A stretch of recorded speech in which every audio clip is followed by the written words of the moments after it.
Welcome to our Success Summit. We are here to kick things off. It's Chris Fuller with my co-host Elizabeth Hamilton-Guarino from the Best Ever You Network, and we are so excited for our first and keynote speaker of the day. Brittany Wagner. Brittany, thank you for being here with us. Thank y'all. Thanks for having me. Where are you coming to us from here? Where are you? I am in Birmingham, Alabama. Okay, I'm in Maine and Chris is in Canada and British Columbia. So we got it all covered. You have a new book coming out. Yeah. I love it. Look, yep, other way. I do. Yes. Next Chance You. Tools, tips, and tough love for bringing your A game to life. Yeah, and that's based on your Netflix docu-series, right? Yeah, it's based on over 15 years of work that I've done with college athletes as a academic counselor. So, and my own life story. So I get a little vulnerable in it as well. Yeah, and who's playing you in? There's I think a movie. There's a scripted TV show coming out where Courtney Cox, Monica from Friends. Yeah. Any better than that? Yeah, that is so exciting. Congratulations on that. I can't wait to see it. So that's awesome. All right. So, okay. So we're done. You're successful. Wait, are you? So like, does that define success for you? Is that what you would say? You're like, boom, I'm here, I did it. But actually, before we jump into the meat and potatoes of success, let's back up, and we'd like you to, for the viewers who maybe don't know who you are, tell us a bit about just your story and how the success of a TV show has impacted your life. So give us some nuts and bolts, some background. Yeah, I had no idea what I wanted to do with my life. I was in college and clueless and ended up in the college athletics world. So I was an academic counselor to college athletes for over 15 years in the state of Mississippi. I grew up in Mississippi, lived there my entire life. So, had the labels that society attaches on Mississippi kind of attached to me because of that. And working with athletes that were coming from extreme poverty, hopelessness, lack of opportunity, and really trying to help them switch the gears and change their life in order to create something better for themselves and to kind of get out of that stuck place that they were in. And then I had been doing that in this tiny town of population 400 people for 6 years. And after 6 years, GQ magazine came in and did a feature story on our program and what we were doing, how this tiny kind of insignificant town was getting these athletes out into the next level. And then from that GQ magazine article, Netflix got wind of the story, and we were the first original series sports documentary on Netflix called Last Chance You. It is extremely successful. I was completely shocked. I thought no one would watch this show and it would not matter. It came out and it was a huge success all over the world. I filmed 2 seasons of that show and then decided that because of the platform that Netflix had given me, that I would move on. And so I left the show, left tiny Mississippi, and started my own company and have been doing the same thing, but all over the United States ever since. So I have a question about success in terms of what did that feel like? Were you scared when Netflix is like, oh, guess what we're going to do? Were you like, gulp, what? Kind of thing. And tell us about that moment of fear and then pushing through it. So how did you do that? I don't know that I was scared when they asked me to be a part of it, because I don't think I knew enough to be scared. If I had known now, I would have been terrified, but I didn't. I really thought no one would watch it. I didn't have Netflix at the time. I just didn't think it was going to be significant. So I don't know that there was a lot of fear going in. Now, right before it came out, yes, it hits you, because then you start replaying the things you've said or done. You've had cameras following you for 2 years. I'm not perfect. So obviously there's things that I'm like, oh gosh, I can't believe I said that or did that. And so there is that moment of fear before it comes out. But I try to live my life in a way that I'm not overly consumed with the outcomes. So to be present and be a part of the process and then let the outcome go. And so, of course, there's that moment where you want everyone to like you and you want it to be successful and you want to be the one that, everybody loves. But also at the same time, I had to really ground myself in knowing that, I was doing the same work that I had done my whole life. And if people approved of it or not really wasn't going to define who I was as a person. I love that. Is that what is the biggest lesson you learned through all of this? Is that it? The biggest lesson I've learned through all of this was kind of Chris's lead in about success, is that there is no platform that defines success. A platform doesn't equal success. A salary amount doesn't equal success. A title, I feel like we reach for these tangible items. If I could only get this job title, then I will be successful. And the reality that I've learned is I was on one of the top 10 most binge watched shows on Netflix. And at the end of the day, if I wasn't willing to take steps and work towards something, I wasn't successul. I mean, I had done nothing but let a camera follow me around for 2 years. So the platform of the show did not make me successful.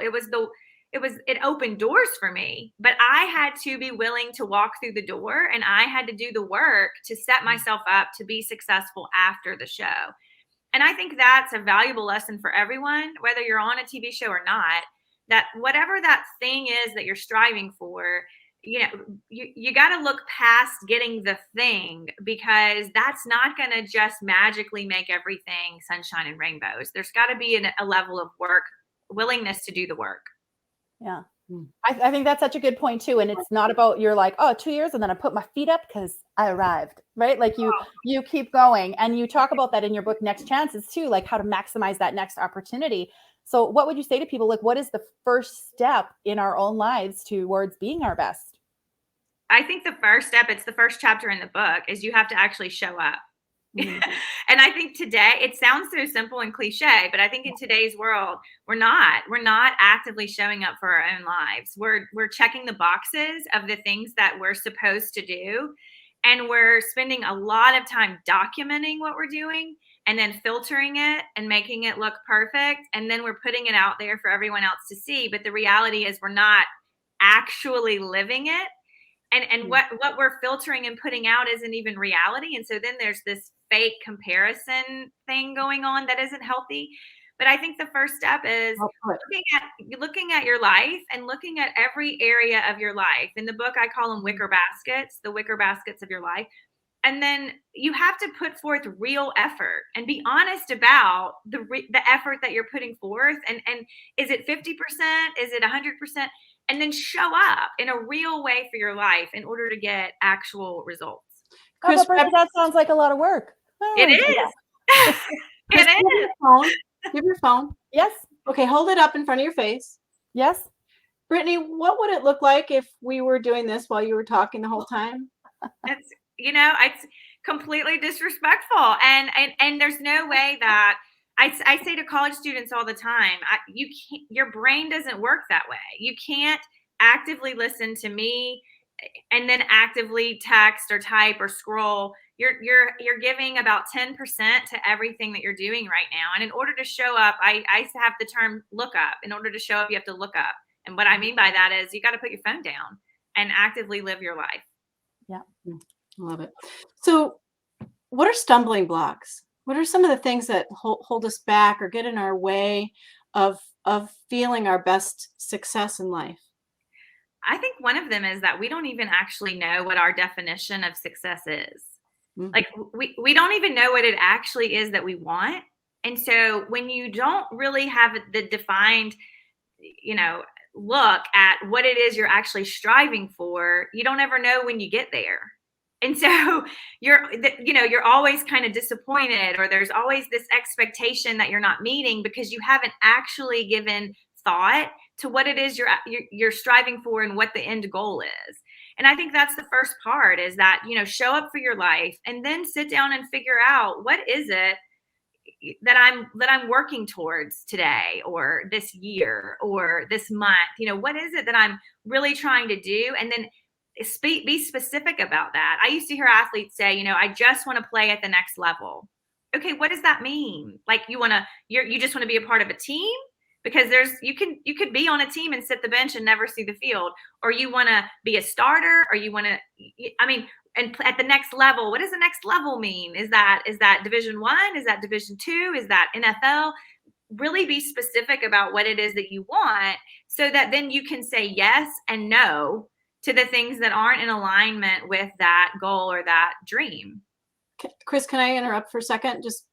So let me ask you this, Brittany. So what if my goal, what if I feel like people are going to make fun of my goal? Or what if I feel if it's not tangible? Or what if somebody actually does say, you really? I think I that's think the so. on your own terms part. You know, today is about success on your own terms. And I think that's the on your own terms part. When you've set the goal and it's your terms and it's your dream, then I don't need anyone else's feedback.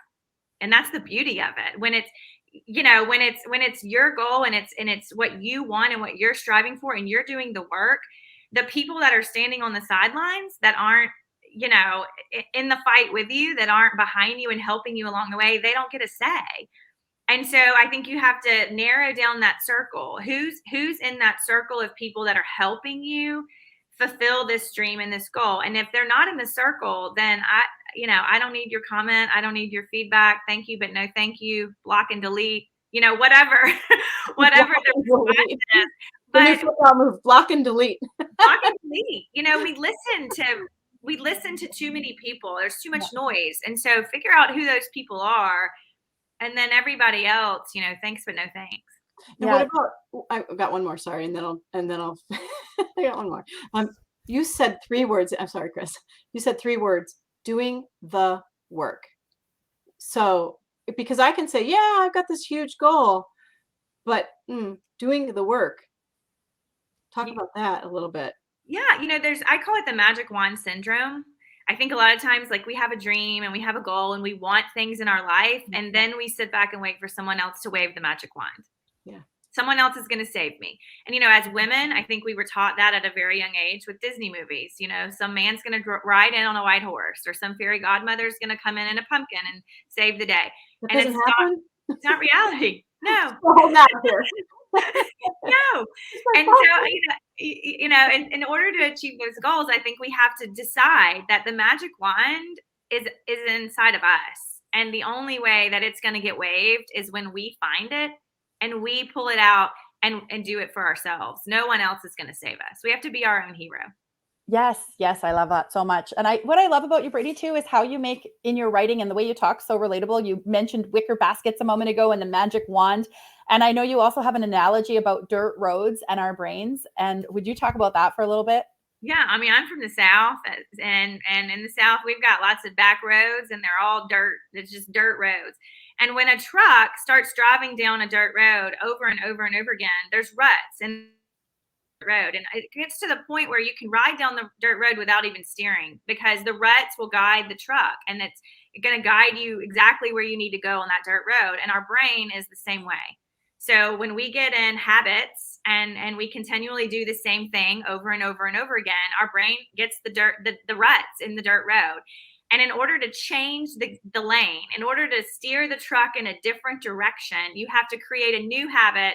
You got to make a new rut in your brain, and you've got to start really be intentional. Grab the steering wheel and intentionally drive the truck into a different lane in order to create a new habit. And I think sometimes it's default. It's default behavior. We just go right back to the same thing. You know, you see it with weight loss all the time. If it was as easy as I'm just going to eat less and work out more, well, then there wouldn't be $1 billion weight loss industry right now, because we would just be able to do it. You have to actively grab the wheel and change your decisions on a daily basis. It has to be intentional in order to create new habits. And then when you create new habits, you abandon the old habits. You change the ruts in the dirt road. But it takes work. Sure does. I noticed in listening to you that you are not all about me. You are very much about others. Have you always been that way? Like, go back to kindergarten, Brittany, and talk to us about helping other people, because I have a feeling that that's you to the core. Yeah, it is. And I think that honestly, a lot of that comes from just being from the state of Mississippi. And, you know, that's the poorest state in our country, but it's also the most charitable.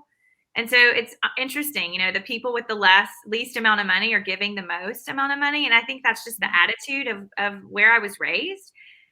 You know, my parents also obviously had a big part in that, and just having the awareness of other people. And I can remember my earliest memory of wanting to help was 4th grade. And I remember in 4th grade, having a student in my class who was struggling and never seemed to have lunch and never had a pencil and just couldn't, get it together. And I just felt I was gravitated towards him, and I felt bad, and I wanted him to have a lunch, and I wanted him to have a pencil. And so I would I would put an extra sandwich and in my lunchbox and hand it to him, or give him a pencil, or I would make these deals with him. If you'll do your homework tonight and bring it tomorrow, then I'll give you $3. Or I would just do these things to try to motivate him to kind of be his best self. And I remember that at 4th grade, and I think it just kind of kept going through my entire life. Awesome. 10,000 pencils later or more, right? Yeah, no, that's exactly why the company is called that.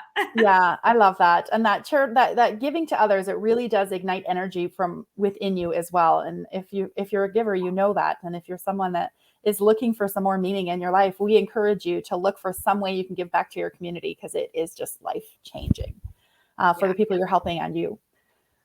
Throughout your journey from grade 4 Brittany to Netflix to everything, was there ever a time when you thought, who am I? I know you talk about imposter syndrome in your talks and in life and whatnot, and maybe you could just talk about, did that ever happen to you? Did you ever feel that imposter syndrome creeping in? And then what did you do to sort of mitigate that? Yeah, I feel it all the time still today. I mean, today I'll sometimes think, I'm not, why did they ask me to speak? Like, I'm not worthy to be the speaker today, or an imposter syndrome is the belief that we're going to be found out, the belief that we're not quite as great as everyone thinks we are.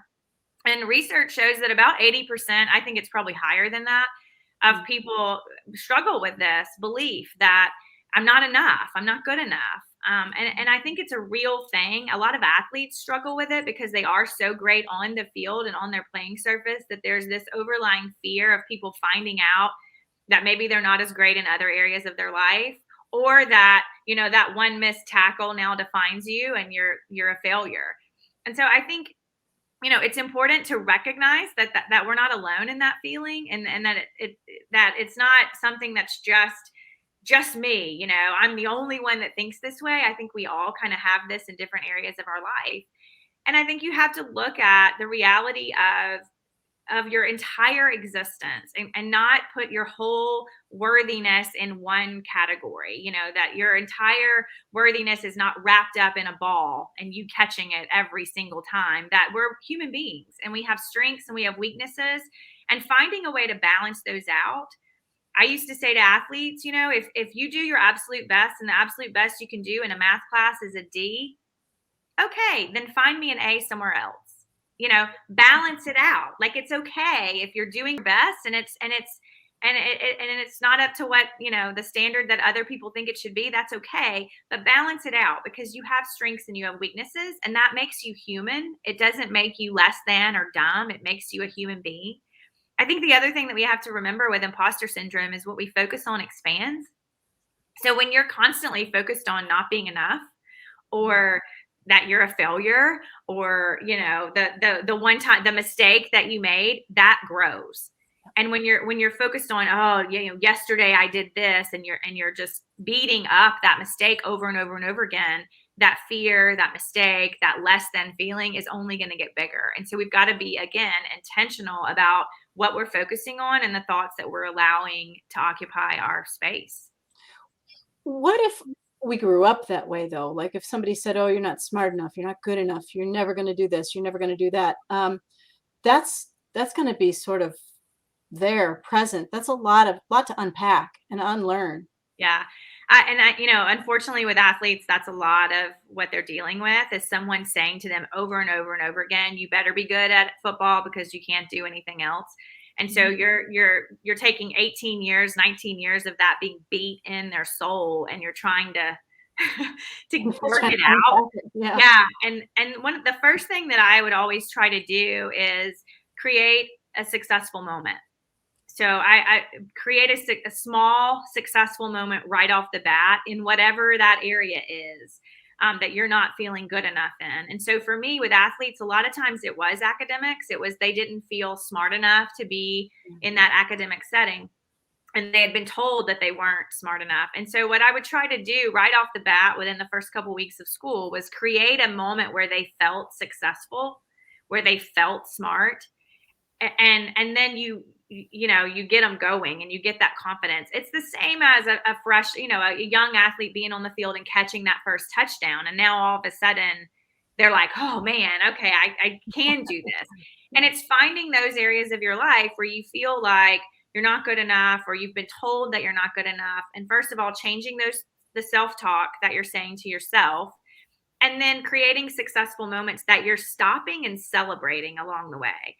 Sometimes we wait till the end goal, and so we get burned out, or we give up, we lose hope because that end goal seems so far away. Give yourself small benchmarks and stop and celebrate those small benchmarks along the way to kind of proof to yourself that, yeah, I can do this and I am enough. And those people lied to me. The people that said that over and over again were not telling me the truth. Do you think perspective plays any part of that? For example, like there's only a small amount of people that play in college, maybe even in high school, and certainly in the NFL or MLB or any sport. What role does perspective play, especially if you're not one of those selected to continue at next levels? Yeah, that was always my challenge. There's a fine line between motivating someone and helping them live out their dream, and then being honest about the reality of how good they are or how good maybe they're not.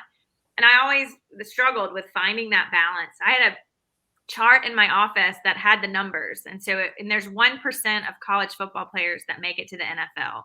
1%. Not very many. Not very many. And so I would have that up in my office as to try to say to the athletes, you're more than an athlete. Let's be good at something else. Like, let's have a plan B here. And I had an athlete one time in my office and he wouldn't do what I was asking him to do. And I said, hey, look at that chart. What's the percentage of college football players that make it to the NFL? And he said 1%. I said, what does that tell you? He said that I have to be in the 1%. So, it's like, okay, not what I was trying to convey. But you almost have to have that confidence to be successful at that level. And so there was a part of me that was like, okay. And then there's that part too, I think, that where you need some reality. And yes, pursue that dream. And yes, have confidence and go for it. At the same time, like, let's have our eggs in some other baskets. Let's have a plan B, and let's be good at other things. Let's after. Right. Yeah. And I think that is perspective. It's that, none of us, every dynasty dies. None of us are going to sustain the level of fill in the blank forever. We're not going to be, models aren't beautiful, aren't model beautiful forever. And TV stars aren't, A-list celebrities forever. And I mean, football players aren't playing football forever. And so I think it's having that perspective and never getting too high and never getting too low, but finding the balance too in your own emotions and your own ego, and realizing that, this will end. And I need to be more than a Netflix, TV star. I need to be more than, a best-selling author, because there's going to come a point where this isn't on the shelves anymore. And so then what? Who am I after that? Mm-hmm. Yeah, I think it's being your whole self. I think that diversity is something that word's coming to my mind as you're speaking, right? Like when you're looking at success, to not make the mistake of putting it all in that one basket, like you said, but diversifying. And I loved when you said we need to celebrate little things along the way in all of these other areas, so that you're not just pigeonholed into sort of one thing, right? Like that diversity is so important. It's hard though. Oh, go ahead, Elizabeth. 30 seconds left. It did, didn't it? So we got to go ahead, Chris. No, that's okay. We can wrap it up, because I think Brittany's doing a little giveaway, and we'll hear about that, and then we'll close up talking about one key point on finding success on your own terms. So we'll wrap up, I guess. Go for it, Brittany. I didn't know that I was doing a giveaway, but I'm so sorry. I don't know. Let's give away a book. Sure, I'll do a giveaway for you, Brittany. We'll give you a book for you. Hold up that book. We'll give one away. I have 3 or 4 of them here, Brittany. So I can do it. Yes, you have held it up a couple times upside down, but that's okay. You had the opportunity to fix it. So we will give away one of Brittany's books. Yeah, we will give away one of your books, Brittany. And then just to close us out, it's all good. What's the last thing you want people to remember about just your message here today, about being with us today? What do you want to close on? I believe in yourself. Believe in yourself and believe in the ability to be your best self and go for it. At the same time, having some perspective and having that whole roundedness of who you are. And I think too, when you're on that journey and you've defined, what your best self looks like, then eliminate the noise. And if it's not someone in that inner circle, don't listen to the feedback. Beautiful. All right, Brittany Wagner, where would you like people to go? What's your website again? BrittanyWagner.com is my website. Instagram and Twitter, it's Brittany_MS girl. Perfect. All right. Thank you so much for being with us. Thank you all. Continued success to you on your terms. Thank you. Thanks. Bye for now. Bye.